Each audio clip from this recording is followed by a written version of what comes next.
সাবধান, এই দোয়া 3 বারের বেশি নয়, পাগল হয়ে যাবে। ভালোবাসার শক্তিশালী দোয়া, সে আপনার প্রেমে পাগল হয়ে যাবে। তো প্রথমে আপনাকে বলি, এরকম অনেক হেডলাইন দেখতে পাবেন, অনেক ভিডিও দেখতে পাবেন। তো প্রথমে আপনাকে বলবো যে এইগুলি কোরআন হাদিসে নাই, এগুলা মানুষের বানানো কথা। ইসলামে অন্য কাউকে অনিচ্ছা সত্ত্বেও জাদুটোনা বা জাদু বা অনৈতিক উপায়ে বশ করার কোনো বিধান নেই।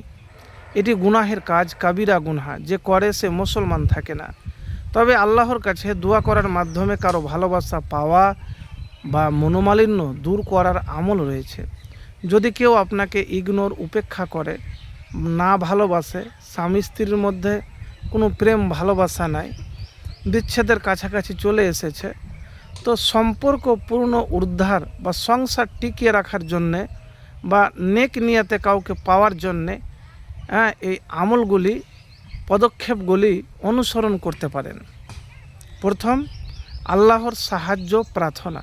নামাজের শেষে সিজদায় গিয়ে যখন নামাজ পড়া হয়ে যাবে, তো হাত উঠিয়ে আল্লাহর কাছে বিনয়ের সাথে দোয়া করুন, যেন তিনি ওই ব্যক্তির মনে আপনার জন্য ভালোবাসা সৃষ্টি করে দেন।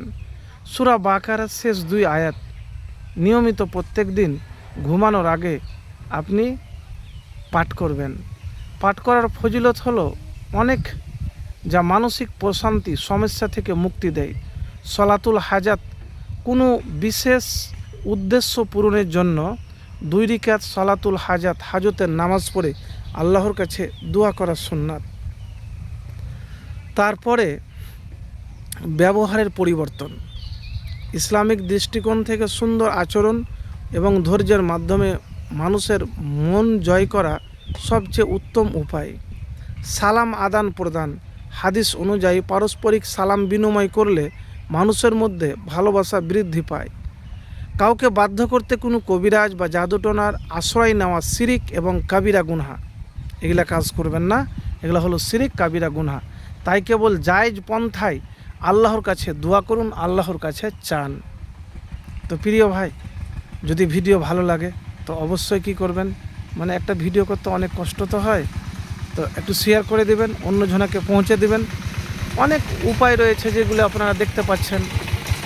তো আমি সঠিক কথাটাই বলি, সঠিক জিনিসটাই তুলে ধরি।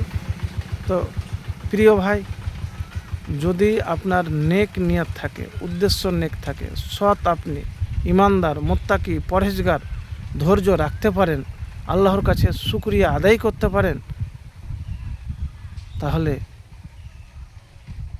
আপনার যে জিনিসটা চাইছেন সেটি পাবেন। শুধু সময়ের অপেক্ষা, ধৈর্য ধরতে হবে। হতাশ বা নিরাশ হলে হবে না।